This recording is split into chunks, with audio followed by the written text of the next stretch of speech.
gente começa agora mais uma edição do Papo com Ela e que satisfação é ter você aqui comigo no dia de hoje. No programa dessa sexta-feira, a gente vai falar sobre como as redes sociais têm causado transtornos, principalmente em adolescentes que têm se valido de vídeos nas redes sociais para fazer um autodiagnóstico de problemas de saúde mental. A gente também vai discutir aqui no programa sobre os direitos dos passageiros do transporte aéreo, quando o voo atrasa, quando tem cancelamento, quando a bagagem é extraviada, o que eu devo fazer? A legislação me protege nesses casos? A gente também vai falar sobre o avanço tecnológico nos procedimentos de beleza, tanto para o rosto como para o corpo. E também vamos falar sobre as novas regras para a aposentadoria que passam a valer neste ano. Tudo isso aqui no Papo com Ela. Então já prepara o teu café e vem comigo que tem informação pra caramba no dia de hoje.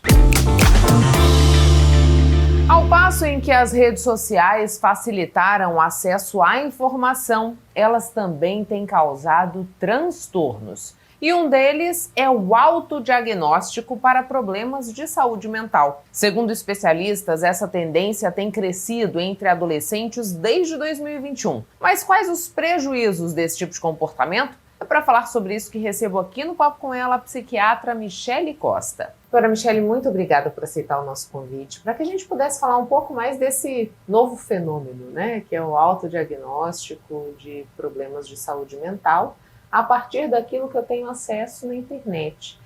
Quando que essa tendência começou a ganhar mais volume, né? Foi a pandemia de Covid-19 tem alguma relação nisso? Sim, tem contribuído muito e além disso a disseminação das informações ela acabou ajudando com que as pessoas ou o paciente tivesse acesso a informações. Então o Covid-19 possibilitou, justamente porque tivemos um aumento, né, dos diagnósticos durante o episódio da pandemia, de ansiedade, as pessoas ficaram muito reclusas em casas, e aí acaba tendo mais acesso às informações. E com isso acabou aumentando e disseminando essas informações dos transtornos mentais. E isso tem um lado positivo e um lado negativo. O lado positivo possibilita o acesso à informação e às vezes até um tratamento mais rápido, que antigamente, por preconceito, acabava atrasando o diagnóstico e às vezes piorando o quadro clínico do paciente.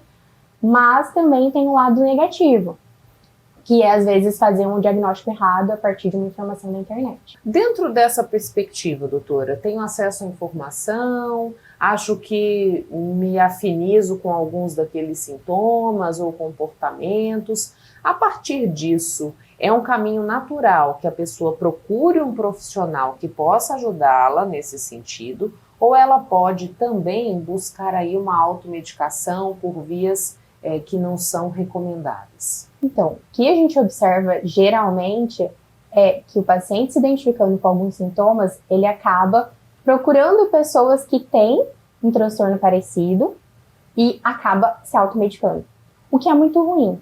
Eu cito o caso, por exemplo, de um paciente que evoluiu com ansiedade, ataque de pânico, toda vez que ele era exposto ao ambiente de trabalho.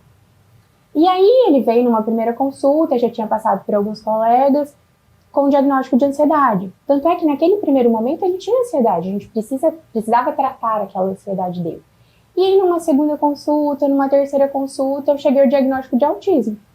Que na verdade o que ele tinha era uma fobia social, porque ele tinha uma dificuldade social por causa do autismo. E então, por isso que é importante o diagnóstico, porque se eu tratasse ele simplesmente como uma ansiedade, ele poderia nunca melhorar. Porque eu não trataria a causa. A causa é uma dificuldade que ele tem por causa do transtorno dele de base que estava levando a um quadro de ansiedade. Mas se eu olhasse só para a ansiedade isolada, eu não conseguiria ter um tratamento efetivo para ele. Eu estava olhando alguns conteúdos e aí me deparei com uma reportagem feita pela CNN e havia o relato de uma mãe de uma adolescente de mais ou menos 14 anos, dizendo que através de vídeos no TikTok ela tinha construído uma certeza na cabeça dela de que ela tinha TDAH, autismo e a partir daquilo ela se convenceu do diagnóstico. Quando eles foram procurar ajuda, na verdade ela sofria de ansiedade. Quando se constrói esse cenário, doutora, ele pode trazer ainda mais prejuízo para esse paciente? Como que fica aí a conduta de tratamento, né? Eu preciso, além da psiquiatria, ter um suporte da psicologia também para ajustar esse pensamento? Como é que fica isso? Com certeza, a terapia é essencial e os estudos mostram que terapia mais medicação, a chance de sucesso do tratamento é muito maior, é superior do que só uma ou outra isolada. No caso de ansiedade, é primordial o tratamento psicoterápico. Então, eu consigo ter um avanço, às vezes, nos sintomas com a medicação, mas se não tiver essa terapêutica do profissional da psicologia, a chance de sucesso é menor.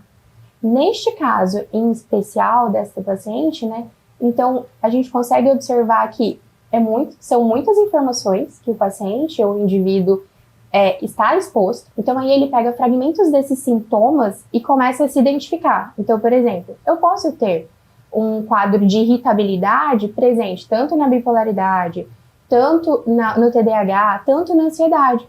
Então, se eu não tenho um olhar completo deste indivíduo, de onde ele está inserido, quais são as comorbidades, como que está a qualidade de sono, alimentação, facilmente esses indivíduos acabam incorrendo em diagnóstico errôneo.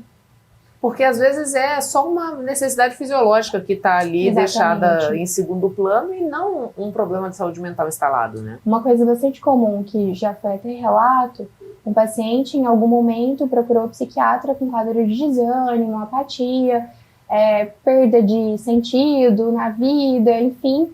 E aí, ok, no primeiro momento, quando chega, foi diagnosticado ali com sintoma depressivo. Iniciou o tratamento e pediu o exame. Quando veio no exame, uma baixa de testosterona. Então, na verdade, o problema do paciente era uma baixa de testosterona. Era hormonal. Hormonal, que precisava ser tratado e, assim, podia tomar anos de antidepressivo se eu não olhasse para essa causa estrutural, hormonal, física, orgânica, digamos assim, eu não ia tratar o paciente com efetividade. A mesma coisa com tireoide. Então, sempre é rotina, quando o paciente chega de primeira consulta com quadro de ansiedade, pode ou não ter outras queixas clínicas associadas, a gente acaba fazendo a solicitação do exame da tireoide, vitamina D, vitamina B, porque também pode ser uma das causas desse desânimo, justificar tudo isso. Isso que eu ia perguntar para a senhora, né? Qual é o caminho que o profissional que atua, o psiquiatra, por exemplo, que é a sua área, para fechar um diagnóstico, né? Quais são as fases necessárias até que a gente tenha a real conclusão de que aquele quadro pode sim ser um problema de saúde mental ou para que ele seja descartado até? Michele, essa pergunta é muito pertinente justamente porque é muito comum o paciente já ouvir relatos assim, eu fui em 3 médicos diferentes, eu recebi 3 diagnósticos diferentes. Citando mesmo o exemplo do paciente que tinha autismo, mas que cursava com fobia social. Se eu olho somente para a fobia social deste indivíduo, eu vou tratar ele como uma fobia social, né? Então vai fazer psicoterapia, vai tomar medicação quando necessário. Mas se eu não olho todo, entende que eu precisei de 3 consultas para poder elaborar esse diagnóstico, para poder... Então a gente costuma dizer na psiquiatria que o diagnóstico ele é longitudinal, ele nunca é pontual. Hoje se apresenta com quadro, às vezes, de um transtorno de humor depressivo, que ao longo do tempo eu vou acompanhando esse paciente, eu entendo que na verdade ele é um bipolar. Então ele faz o sintoma depressivo, mas na verdade o fundo dele é a bipolaridade. Então aí o tratamento muda. A senhora disse pra gente que corriqueiramente, quando eu bebo dessas informações na internet, eu costumo pegar fragmentos de sintomas, que pode estar em vários quadros, e vou entendendo que porventura eu posso me enquadrar naquele transtorno. Se não é o caso do transtorno, mas eu leio, né, várias coisas, eu não começo também a manifestar aquilo, doutora, como uma forma de justificar um desconforto que me aparece? Sim, a gente chama isso até de uma somatização, né? Eu pego elementos reais, né, que existem, mas para justificar, às vezes, uma dificuldade que eu tenho ou uma falta de responsabilidade em algumas coisas, por exemplo, assim, eu tenho uma dificuldade de chegar no horário. E aí, será que eu não tenho TDAH? Para justificar essa falta de compromisso, essa falta de organização. Não estou excluindo a possibilidade de que não tenha, Mas é importante a gente implicar o indivíduo neste tratamento. Digamos que tendo TDAH, o meu objetivo não é que ele se justifique. Por exemplo, assim, eu esqueci porque eu tenho TDAH. Eu não fiz porque eu tenho TDAH. Muito pelo contrário, sabendo dessa dificuldade, ele vai se organizar para evitar que isso aconteça. E quando essa automedicação acontece sem que haja o quadro de fato e sem esse acompanhamento médico, quais são os prejuízos do indivíduo nesse caso? Os pacientes podem ter efeito colateral da medicação e que vai ter, às vezes, mesmo tendo o diagnóstico, pode ter efeito colateral e um tratamento inadequado, porque ele não tem aquele diagnóstico, ele vai se submeter a uma medicação que tem seus riscos, não deixa de ser uma medicação, e não vai estar tratando de forma adequada. Agora, doutora, a gente tem uma faixa etária que se destaca nesse quesito de buscar o autodiagnóstico a partir daquilo que ele acessa na internet, ou isso está pulverizado? Está pulverizado, mas os adolescentes, por ter mais acesso às vezes, ou por ficar muito tempo, às vezes, exposto a essas telas, eles acabam procurando mais nesse sentido. E já vem com o diagnóstico pronto. Eu acho que eu tenho TDAH. O TDAH é o mais comum, assim.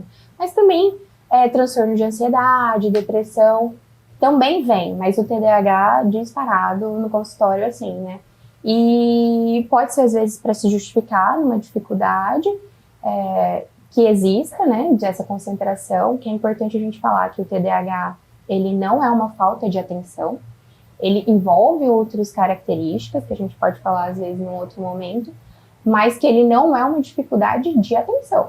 Então ele está disseminado, pulverizado, né, gostei da palavra, de forma que ele é uma dificuldade de concentração, sendo que na verdade o indivíduo tem outros prejuízos, além da desatenção.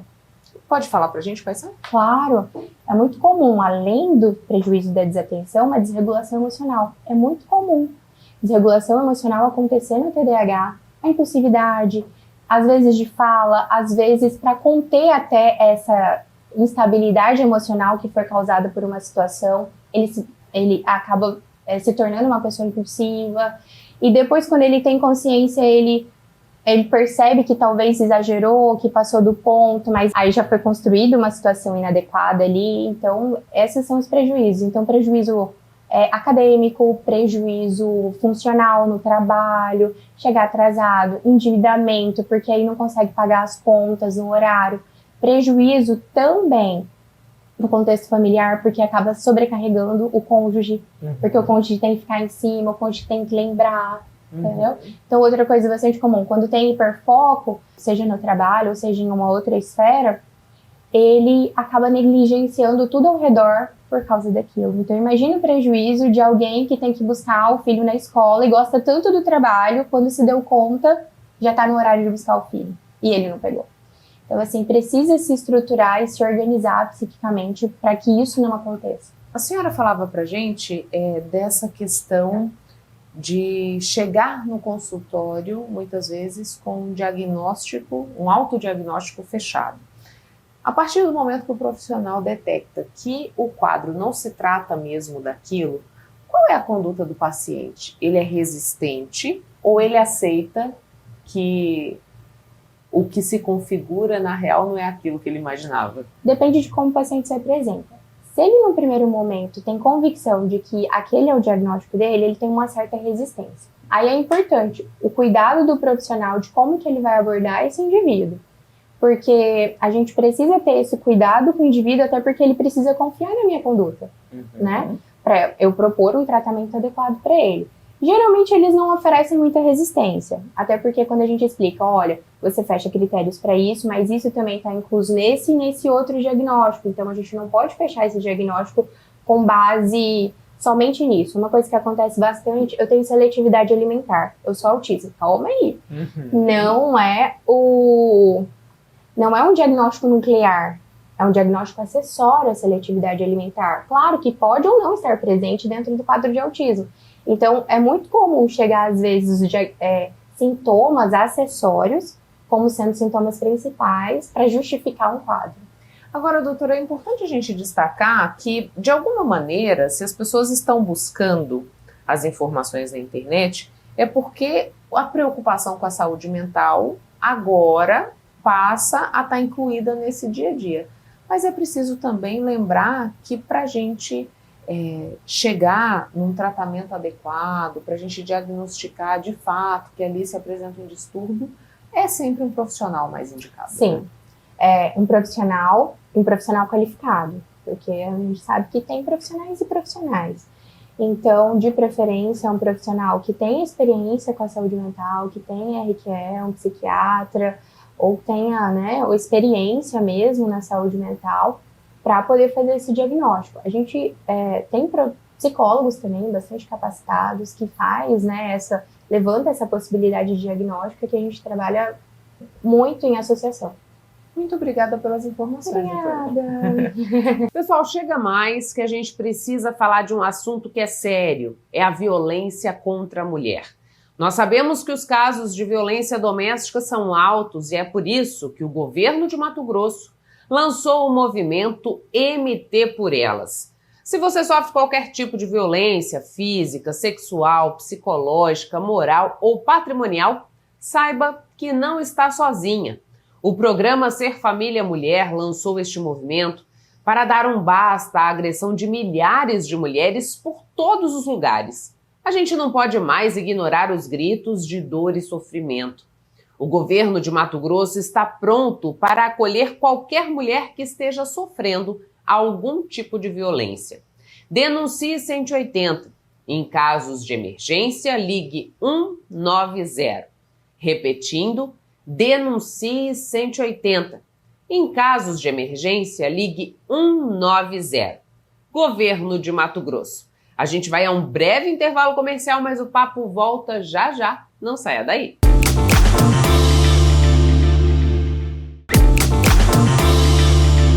Viajar, conhecer novos lugares, novas pessoas é uma experiência que deve ser prazerosa. No entanto, contratempos com a companhia aérea podem transformar o passeio em dor de cabeça. Dados da Agência Nacional de Aviação apontam que até abril de 2024 foram registradas 221.035 reclamações. Entre as principais queixas estão dificuldades para reembolso, alteração de voo pelo passageiro e, em terceiro lugar, a alteração de voo pela empresa. A legislação assegura direitos aos passageiros e, para que a gente possa entender em que casos há essa proteção da lei, é que recebo hoje aqui no Papo com ela a advogada Mariana Carvalho. Doutora, muito obrigada por aceitar o nosso convite para a gente trazer esclarecimentos para quem está nos assistindo sobre o que a gente tem como direito nesses transtornos que se apresentam em viagens, principalmente aéreas, né? A gente estava levantando alguns dados e até abril de 2024, segundo a ANAC, são mais de 200.000 reclamações no que diz respeito a esse transporte aéreo. O que a gente tem hoje que nos resguarda nessa relação de consumo? Michele, eu que agradeço pelo convite e a confiança. Vamos lá. Primeiramente, a legislação que rege, né, essa relação entre o passageiro e as companhias aéreas, ela nasce do direito do consumidor. Ela é a base de tudo, né? E com isso a gente encontra amparo também no Código Civil. E com o passar do tempo houve melhoras e aprimoramentos, e aí a gente vê que diante dos casos concretos a legislação precisou ser adaptada. Então hoje nós temos também como auxiliar a Resolução 400 da ANAC, que é a resolução mais utilizada, né? Onde ela garante em casos de atraso, cancelamento, remarcação, né, desistência, casos fortuitos, questão de natureza. Então, tudo isso aí é regido com base nessas principais legislações. Nós precisamos nos atentar também que as legislações para voos nacionais e internacionais, elas têm uma diferenciação, mas, em regra, o Código de Defesa do Consumidor e também o Código Civil, eles trazem esse amparo para o passageiro. E também alguns deveres, obviamente. Quando a gente pensa, porque assim, olhando também lá os dados da ANAC, a gente tem nas 3 primeiras posições das reclamações, dificuldade para reembolso é a primeira colocação, depois alteração da passagem pelo passageiro E em terceiro lugar, a alteração da passagem pela empresa, né? Seria aí o top 3 no ranking de reclamações registrados pela ANAC. Isso costuma ser o mais comum do transtorno nessas viagens, doutor? Ou tem outras coisas que se destacam pela experiência da senhora nessa área? Olha, sim, eles são um ponto de muita relevância. Só que nós temos também o que mais prejudica os passageiros, são as perdas de compromisso, de momentos especiais, que no final das contas é isso que acaba atrapalhando. Porque assim, o transporte aéreo, ele não é barato. Houve uma mudança na legislação, dizendo que haveria esse barateio na questão das passagens, dos bilhetes, e a gente vê que não, que os passageiros, cada dia que passa, têm perdido os seus direitos, né, e as passagens, elas acabam sendo mais elevadas. Em relação à devolução de valores, sim, existe uma grande demanda de reclamações. Por quê? O passageiro, quando ele adquire uma passagem, ele tem até 24 horas para desistir dessa passagem. Se respeitado o período de 7 dias antes da viagem, o reembolso ele deve ser total. As companhias aéreas devem reembolsar de uma maneira total, porque há o período de desistência, né? Após isso, existe a possibilidade da companhia aérea sim cobrar uma multa pelo cancelamento. Mas essa multa ela não pode ultrapassar 5% do valor total. E então, não é o que acontece. Não é o que acontece. Em maioria das vezes, em caso de remarcação ou de cancelamento, as multas que eles colocam, elas são tão altas que muitas das vezes é mais fácil o passageiro emitir um novo bilhete do que aproveitar aquele outro bilhete. Então ele acaba sendo perdido. Mas pela legislação, há sim a possibilidade de reaver o valor integral ou então o valor parcial respeitado o limite de 5%. A gente falava também dessa questão da remarcação das passagens, overbooking também, né? A empresa vende um lugar, a hora que você chega para embarcar, já está ocupado, esse lugar não está presente mais. Acho que um outro aspecto que também causa muito transtorno é a destruição da nossa bagagem, né? Porque primeiro mudaram a regra, a gente pode levar a mala lá em cima junto com a gente, desde que ela tenha até 10 quilos. Começa aquela pressão da empresa aérea para que você despache a bagagem. E aí quando você vai tirar a bagagem na esteira, a mala está toda quebrada. Nesse caso, como que a gente deve proceder, doutora? Olha, a respeito das remarcações, o que acontece? Obviamente, tanto o passageiro quanto a companhia aérea, ela tem a discricionariedade de poder alterar essa passagem. Mas isso ela tem que ser conveniente para ambas as partes. Por exemplo, a companhia aérea ela tem o direito de remarcar. Ela tem que avisar o passageiro com até 72 horas antes, né? Entretanto, se essa alteração ela causar qualquer tipo de prejuízo para o passageiro não está obrigado a aceitar, né? Por exemplo, 72 horas, se às vezes questão de 4 horas de diferença de voo, pode inviabilizar um compromisso no destino final. Então, não tem como o passageiro aceitar e também não faz mais diferença ele fazer essa viagem. Então, precisa haver esse equilíbrio entre ambas as partes para que vejam se tá bom para um, para outro, se não vai prejudicar. Sobre as bagagens, a legislação, ela ampara o passageiro, mas a gente vê que na prática a gente tem um pouco mais de dificuldade em contestar. Por quê? Existe a resolução da ANAC que estabelece alguns prazos para devolução da bagagem extraviada temporariamente ou da bagagem extraviada, né, definitivamente. Geralmente ocorre de extraviar durante 3, 4 dias ou até horas. E aí a companhia aérea, né, utiliza isso, essa argumentação como defesa, dizendo que não tem direito. Mas nós também temos alguns artigos no Código Civil que eles estabelecem que a companhia aérea ela tem um dever final. E o que é isso? Então, se é para transportar, se é para chegar ali no horário combinado, no contrato, ela precisa cumprir isso aí. Então, se você adquire um bilhete, né, despacha a sua bagagem e, de repente, a sua bagagem é extraviada, seja ela temporária ou definitivamente, existe sim a possibilidade, né, de buscar e pleitear, de analisar a situação, o caso concreto, de uma indenização. Nos casos de danificação também, a gente não tem como tirar. Algumas companhias aéreas, inclusive, utilizam de troca de bagagem dentro do aeroporto mesmo. Danificou, eles vão lá e substituem, mas, entretanto, isso não exime elas em caso de eventual reembolso. Por quê? Porque, às vezes, a sua bagagem ela é um valor e uma qualidade muito superior àquilo que está sendo ofertado. Então, isso precisa ser analisado também. Óbvio que para ressarcimento, e nesses casos, precisa haver uma comprovação, uma nota fiscal, um cupom fiscal e algo nesse sentido. Agora, era isso que eu ia perguntar para a senhora, doutora. Vamos dizer que eu sou uma passageira que estou num contexto de que alguma dessas coisas aconteceu comigo.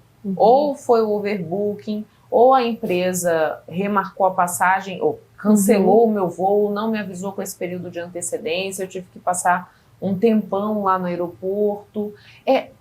Como que eu devo proceder, né? De que forma, se a minha intenção é acionar judicialmente essa empresa, qual é o caminho que eu devo seguir para que essa ação ela seja robusta?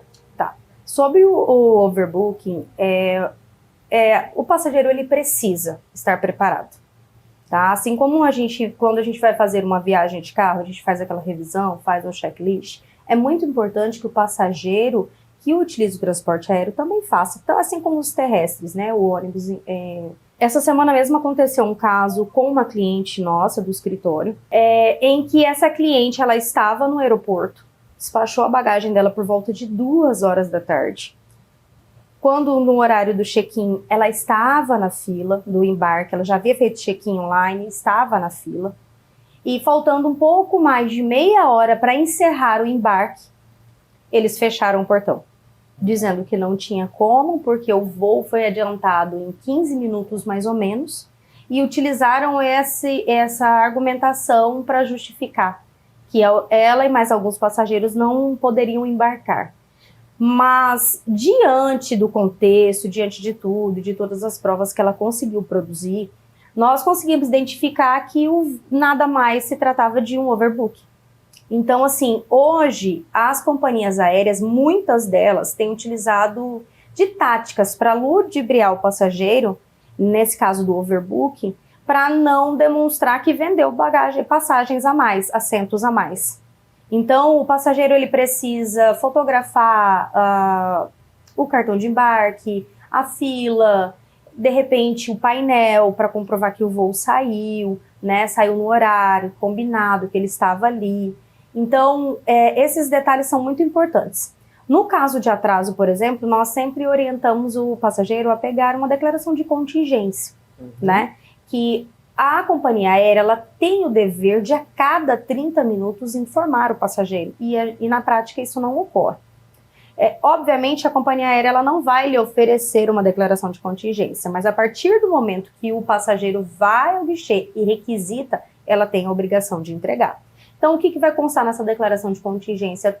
Todo o histórico do porquê do atraso do voo, se houve necessidade de troca de aeronave, se há uma manutenção não programada e algo nesse sentido. Então, o passageiro com essas informações, com esses documentos, ele consegue tornar todos os fatos, né, mais robustos e conseguir trazer para si mais perto esse amparo dos seus direitos. Nesse caso, doutora, em que havia um voo previsto, esse voo foi desmarcado sem a comunicação desse passageiro, ou se houve algum transtorno que atrasou demais o embarque desse passageiro, o que a companhia aérea tem obrigação de fornecer para essa pessoa que está ali muitas vezes só no aeroporto esperando essa aeronave para poder chegar ao seu destino?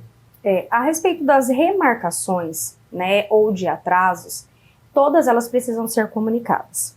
Então, o primeiro dever da companhia aérea nasce na comunicação. Se o passageiro, por exemplo, está no seu domicílio e o voo atrasou a partir de 30 minutos, comunicação. Atrasou a partir de 1 hora, ele tem direito a ter acesso a meios de comunicação. De repente, uma internet, um telefone, conseguir, às vezes, carregar o seu telefone, recarregar a bateria. Então, tudo isso ele precisa ter acesso. Se o atraso ele é superior a 4 horas e o passageiro está no seu domicílio, tá? Vai haver uma comunicação entre a companhia e o passageiro para remarcação desse voo. Seja ele para o próximo voo disponível, seja realocar em uma outra companhia aérea, né? Ou marcar para uma outra data de melhor conveniência para o passageiro. E esse passageiro ele tem o direito de ser trasladado para sua residência.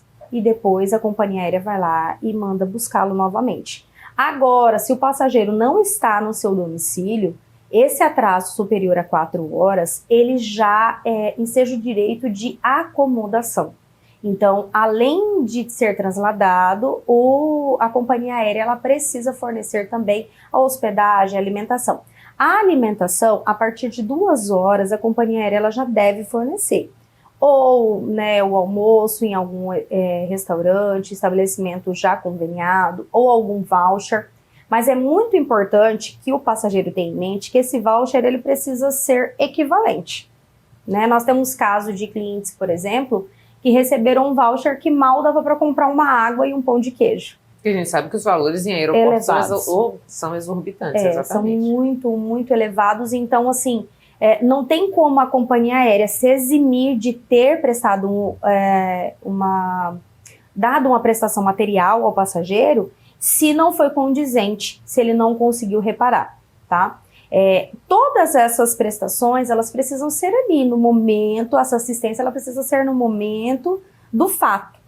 Mas independente da companhia aérea prestar auxílio, né, de acomodação, de alimentação, caso isso lhe traga um transtorno, seja ele psicológico, seja ele pessoal, profissional, familiar, também pode nascer o direito de uma indenização por danos morais.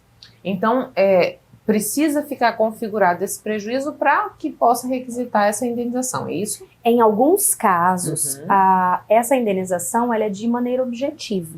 O que é isso? A companhia aérea ela vai responder independente de ter tido o desejo de praticar aquilo. Por exemplo, em caso de reparo de aeronave, né? A lei trata como caso de fortuito interno. Quer dizer, não estava programado. Né, precisou trocar. Recentemente a gente viu que algumas aeronaves em São Paulo colidiram e aquilo ali não estava. Mas, entretanto, não estar dentro dos planos é previsível que aconteça. Então, ali naquele momento, essas situações elas eximem até certo ponto a companhia aérea, mas não deixa de manter os direitos do passageiro em ser comunicado, em receber essa assistência material, alimentação e todo esse trato que precisa haver, o respeito que precisa haver com o passageiro. Vivenciei uma situação dessa, doutora. Eu tenho quanto tempo para bater as portas do judiciário para ver esse transtorno discutido de alguma maneira, né? Existe aí um prazo de que esse assunto caduque, né? Não sei se é esse o termo que se usa. Existe, sim. O Código Civil, ele regulamenta que, nestes casos, as ações de indenização por dano moral, elas têm um prazo de 5 anos, tá? Então, ocorreu há 2, 3 anos atrás, ainda assim a possibilidade de buscar essa jurisdição no Poder Judiciário.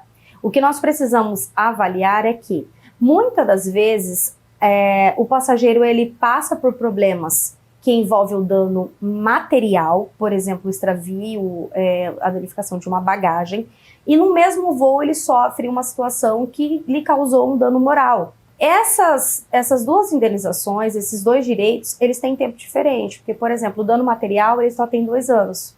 Então precisa haver esse equilíbrio. Mas perdi os 2 anos, eu perco também o direito ao dano moral? Não perde, desde que ele esteja dentro dos 5 anos.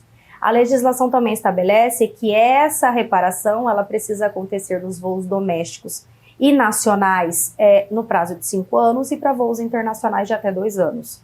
E o que a sua experiência diz, doutora? Esses passageiros que recorrem à justiça, eles obtêm êxito, né, em ser ressarcidos por aquele transtorno que vivenciaram?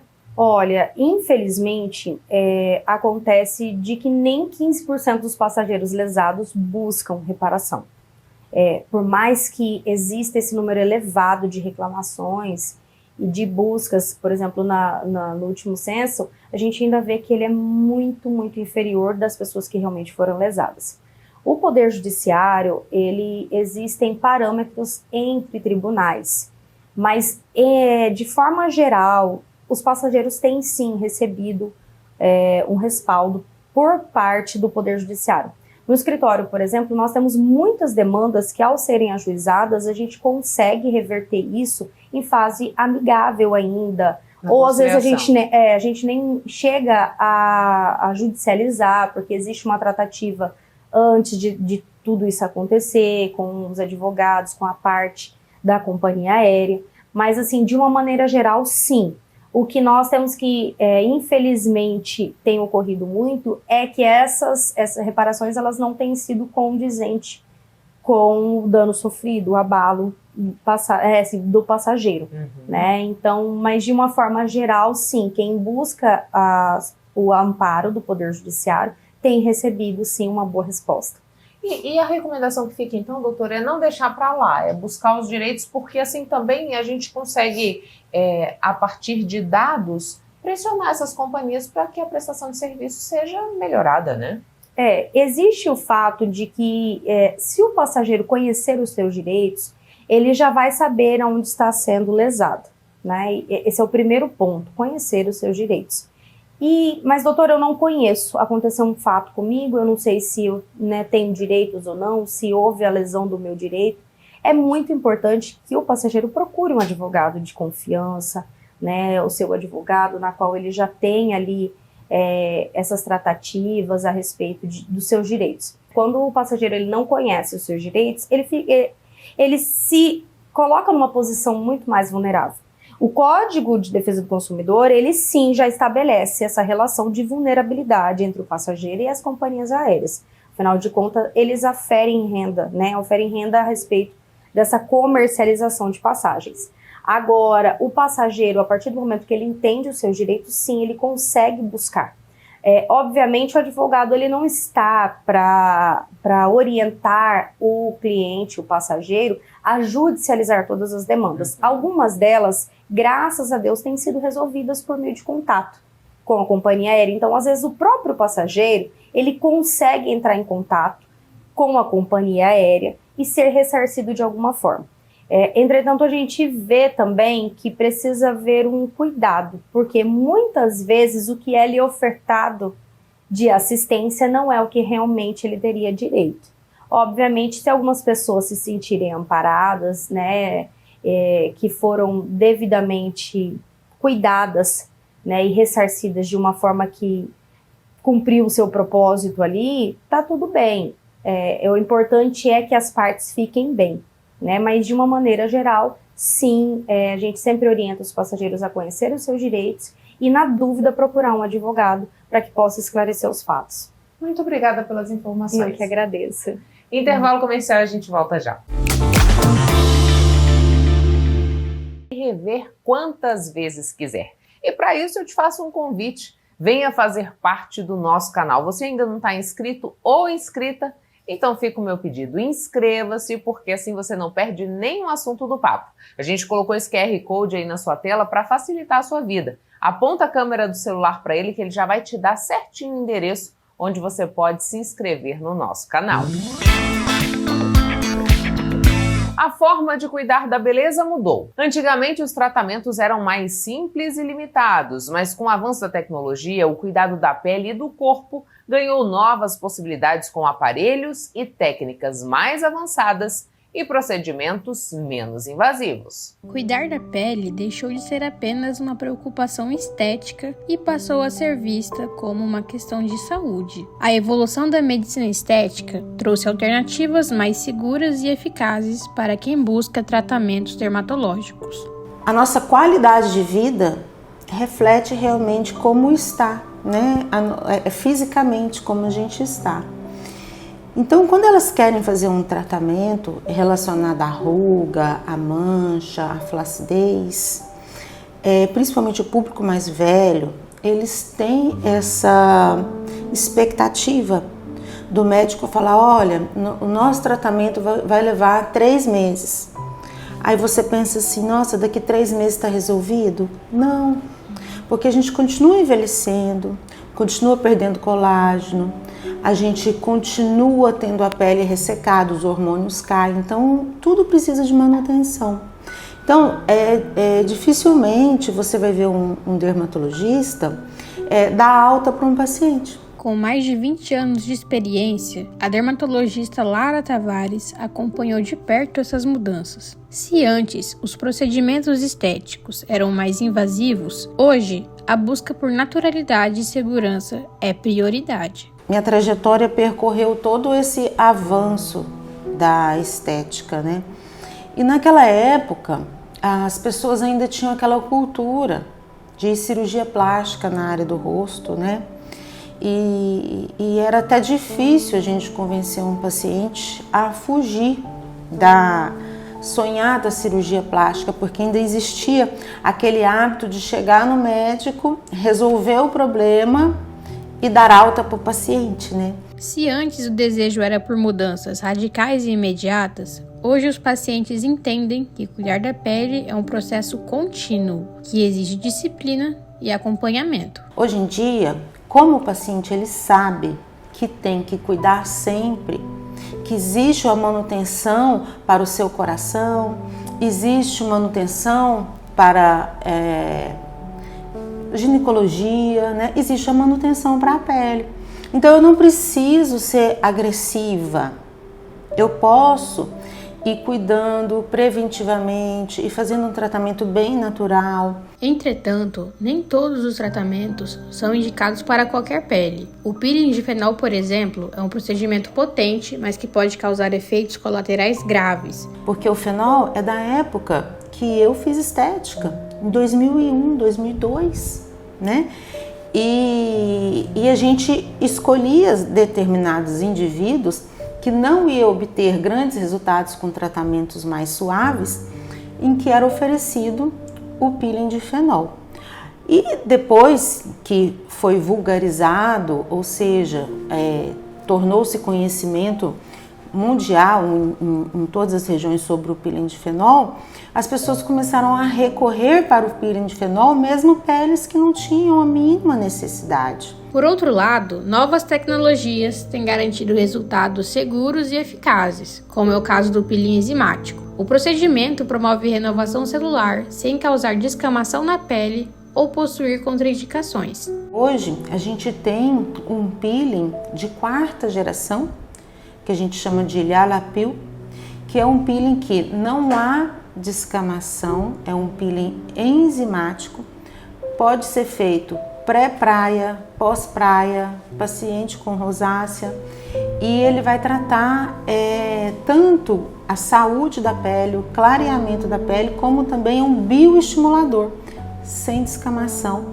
e sem contraindicação. O avanço na dermatologia também trouxe a compreensão de que o envelhecimento da pele vai além da perda de volume, e para um rejuvenescimento natural é preciso atuar em diversas camadas. Quando você tem um paciente que ele quer fazer um tratamento de pele e muitas vezes ele não fez nenhum procedimento no decorrer da vida dele, ele já tem 50, 60, 70 anos, você, para ter um rejuvenescimento natural, vai ter que agir em todas as camadas. Outro avanço recente na estética é o uso do DNA do salmão, um bioestimulador capaz de melhorar a textura da pele e estimular a produção de colágeno. Perceberam que os fetos que eram operados intraútero nasciam sem cicatriz, embora o corte no corpo deles dentro do útero era grande.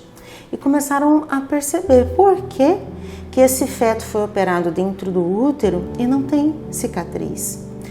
Aí eles descobriram que era através de uma molécula chamada PDRN, né, que eu te falei, polidesoxirribonucleotídeo, que derivava da placenta, e ela tinha uma capacidade regenerativa e anti-inflamatória muito importante.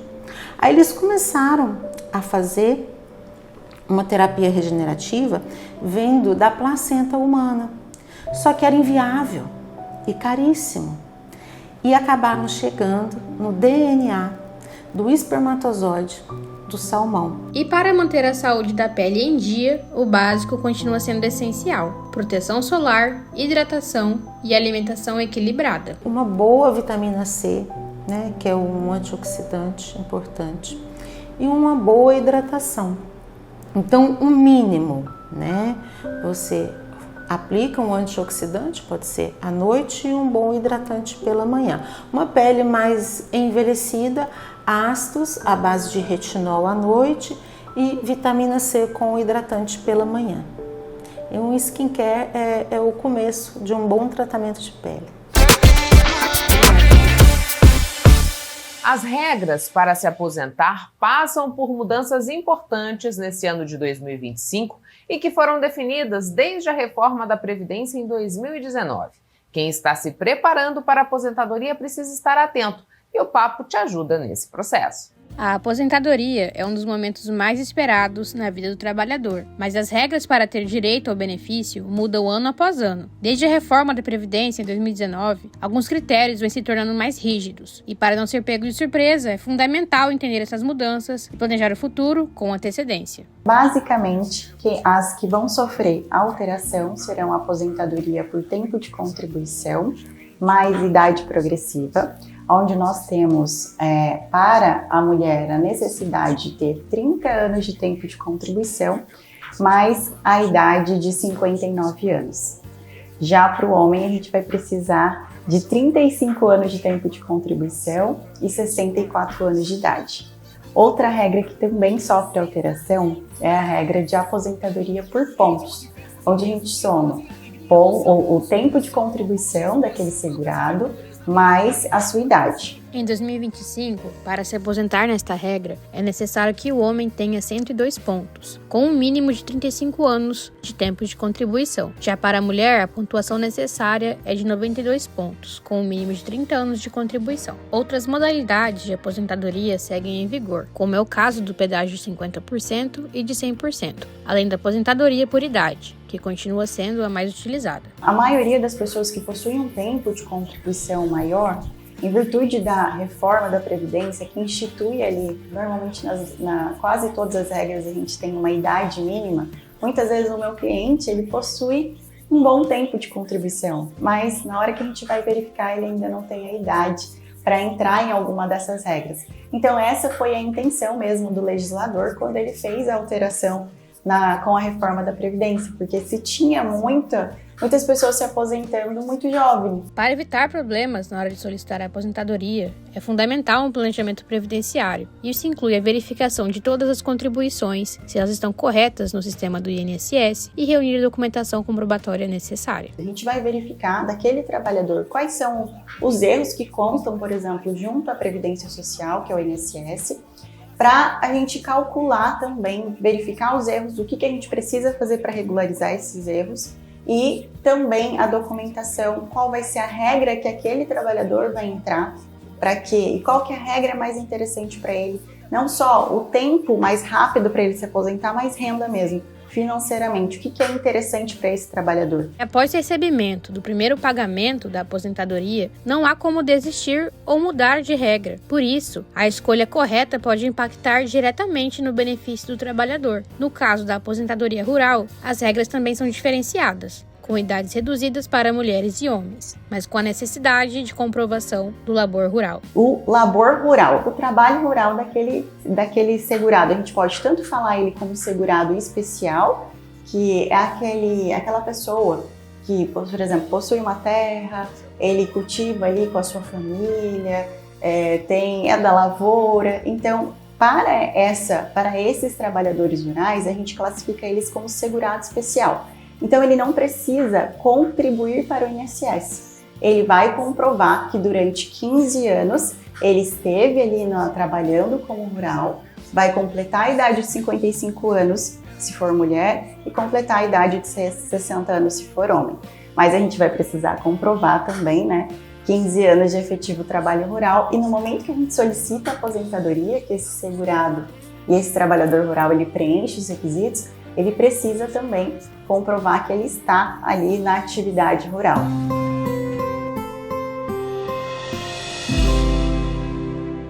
Hoje aqui no Papo com Ela, quem participa com a gente do Papo Poesia é a ocupante da cadeira de número 15 na Academia Mato Grossense de Letras, Olga Castrilon Mendes.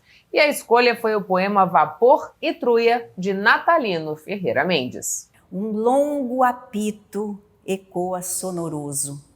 Etrúria, diz o povo emocionado. Já o porto de gente está apinhado. Eis na volta do rio o barco airoso. Anos mais de 50 no passado, ligava a Corumbá, vapor formoso, a urbe de Albuquerque, nome honroso, único meio de transporte usado.